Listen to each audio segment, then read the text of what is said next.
저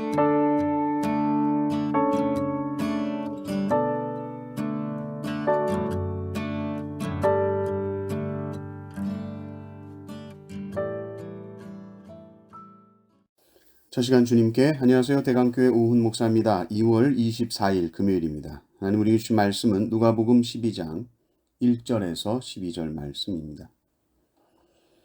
그동안에 무리 수만 명이 모여 서로 밟힐 만큼 되었더니 예수께서 먼저 제자들에게 말씀하여 이르시되 바리새인들의 누룩 곧 외식을 주의하라.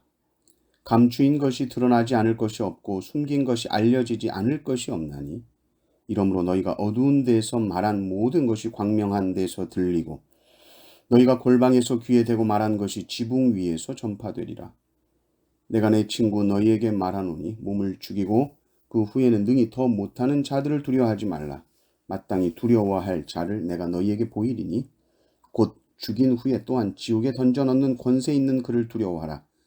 내가 참으로 너희에게 이르노니 그를 두려워하라. 참새 5마리가 2아사리온에 팔리는 것이 아니냐?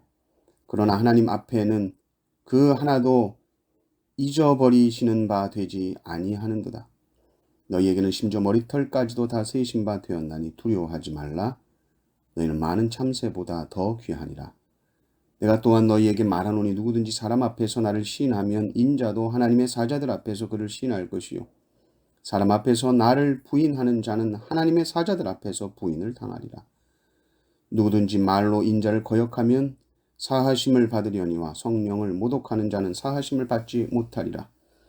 사람이 너희를 회당이나 위정자나 권세 있는 자 앞에 끌고 가거든 어떻게 무엇으로 대답하며 무엇으로 말할까 염려하지 말라. 마땅히 할 말을 성령이 곧 그때에 너희에게 가르치시리라 하시니라. 아멘. 주님께서 바리새인의 위선적인 신앙생활을 신랄하게 비판하신 것은 그것은 신앙의 아주 중요한 본질을 놓치고 있기 때문입니다. 외식과 위선이라는 것은 하나님이 보이지 않는 사람들의 삶의 모습입니다. 외식과 위선은 겉이죠. 눈에 보이는 이야기들입니다.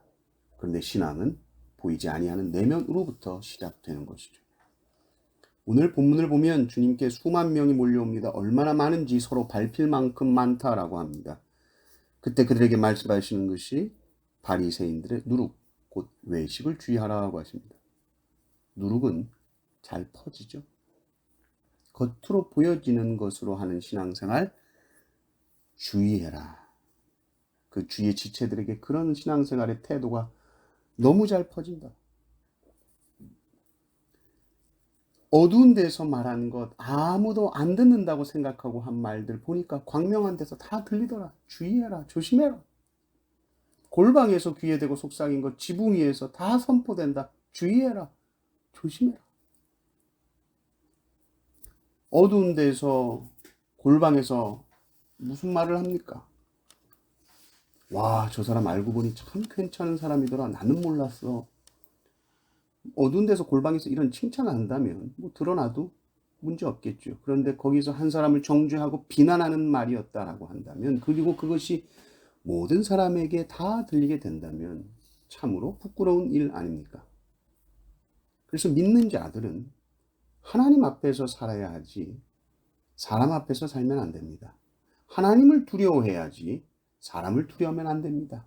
사람을 두려워하면 그 앞에서만 눈가림으로 하지만 하나님을 두려워하면 보든지 보지 않든지 하나님 앞에서 신실하게 삽니다. 내가 내 친구 너희에게 말하노니 몸을 죽이고 그 후에는 능히 더 못하는 자들을 두려워하지 말라.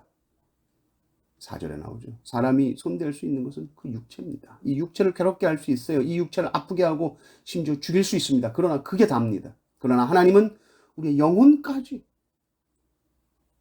그분의 손에 있습니다. 누구를 두려워해야 되겠는가? 죽음이 끝이다라고 생각하는 사람은 이 말이 들리지 않을 겁니다. 죽음 다음 이야기는 나에게 의미가 없다. 그러나 죽음이 끝이 아니라고 생각하는 자들에게는 참으로 두려워해야 하는 존재가 자기 눈앞에 보이는 이 인생이 아니라 하나님이라는 것이 확실해지는 것이죠. 그리고 이 하나님은 이 세상에 일어나는 모든 일들을 바로 눈앞에서 환하게 보는 것처럼 다 아시는 분입니다. 이 진리를 우리가 알 때에 여러분 이 진리가 우리에게 어떻게 들립니까? 하나님 눈앞에서 환하게 다 보인다고 하니 숨이 막힙니까? 공포스럽습니까? 내 일거수일투족을 환하게 다 보신다니 어떻게 하지 걱정이십니까?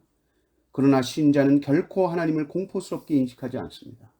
하나님이 다 아신다라는 이 진리는 우리로 평안케 해줍니다. 우리가 안도하게 되는 것이죠. 우리로 감사하게 되는 것이죠. 6절을 보십시오. 참새 5마리가 두 아사리온에 팔리는 것이 아니냐. 그러나 하나님 앞에는 그 하나도 잊어버리시는 바 되지 아니하는도다. 하나님께서 이 참새 5마리가 두 아사리온에 팔리는 것을 아세요. 참새가 팔려서 어떻게 될까요? 뻔하죠. 참새구이 해서 먹겠죠. 어떻게 보면 굉장히 허무하게 사라지는 이 생명 하나도 하나님이 잊지 않으신다. 정말 그렇다. 주님 말씀하는 거예요. 이 이야기를 왜 하실까요? 너희는 많은 참새보다 훨씬 더 귀중한 존재들이다. 인간의 존재는 다른 어떤 동물들과 결코 같지 않습니다. 동물의 인권이 중요하지만 인간 한 생명은 훨씬 더 존귀합니다. 그러니 우리를 향한 하나님의 생각은 얼마나 크실까요? 그러니 절대로 무슨 일이 일어나도 두려워하지 말아라. 예수님은 당시의 제자들에게 앞으로 어떤 일이 일어날지 아셨죠. 너희들은 권력자들 앞에 끌려가는 일도 있을 거야. 근데 두려워하지 마. 모든 것을 다 아시는 아버지 하나님께서 너희가 그 자리에서 무슨 말을 해야 할지 너희에게 가르쳐 주실 거야. 염려하지 마. 성도는 모든 것을 다 아시는 하나님 앞에서 삽니다. 외식과 위선은 그리스도인의 삶의 방식이 아닙니다. 하나님 앞에 사는 모든 성도의 한 생명 한 생명은 너무나 귀하고 하나님께서 당신의 아들을 주실 만큼 가치가 있는 생명입니다. 이것이 우리가 이 세상을 두려워하지 않을 이유요. 평생토록 세상이 절대 줄 수 없는 깊은 평안 속에서 살 수 있는 까닭입니다. 늘 내 앞에 계신 주님을 시인하면서 사십시오. 주님이 내 앞에 계시다는 것을 인정하십시오. 주님, 제 삶을 드립니다. 제 삶의 주인이 되어 주셔서 가장 선한 길로 인도해 주십시오. 기도하시는 성도님들 되시기를 주님의 이름으로 축원합니다. 아멘.